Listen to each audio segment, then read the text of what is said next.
Yes, it's me, Market Vendor here again today. Listen, again, end off the weekend with a bang. Now, recently, the Prime Minister returned earlier this week from an overseas trip. She was gone since early in November and came back, but in the time that the Prime Minister was away, there was a lot of chatter, a lot of talk, a lot of people calling out and wanting to know how much it costs. The taxpayers of Barbados. Why the Prime Minister out there? What is she achieving out there? The old saying is that a prophet is not without honor save in his own country. I am not saying the Prime Minister is any prophet. You understand? But she's a very smart Prime Minister and a good one too. Now, you see me, Market Vendor, instead of dealing with what we'll call minutia, I think we should be dealing with serious matters. Yes, it is fair to ask the Prime Minister what it is that you achieve. But would you not wait until she returned to ask those questions? Would you not do that?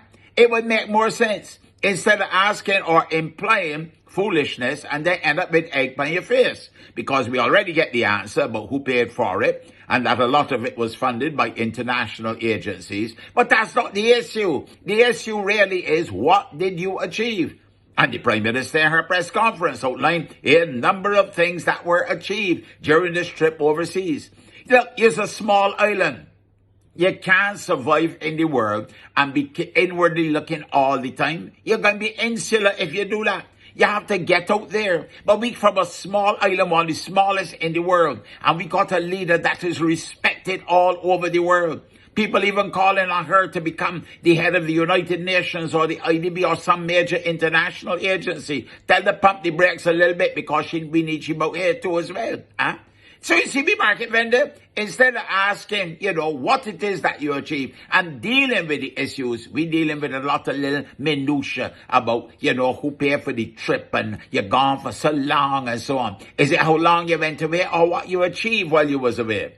And we see that people like Grace Machel, the widow of the greatest man of the last century, Nelson Mandela, come out and tell young women in South Africa to be more like Mia Mottley. She ain't tell them to be more like me, Grace Machel. She ain't tell them to be more like some of the other leaders, like Michelle Obama or somebody else all over the world, or Liz Truss or somebody. So no, she picked the leader of a small island and tell the young girls of South Africa that they should be more, achieving more and be more like Mia Amor Mottley. You see where Market coming from?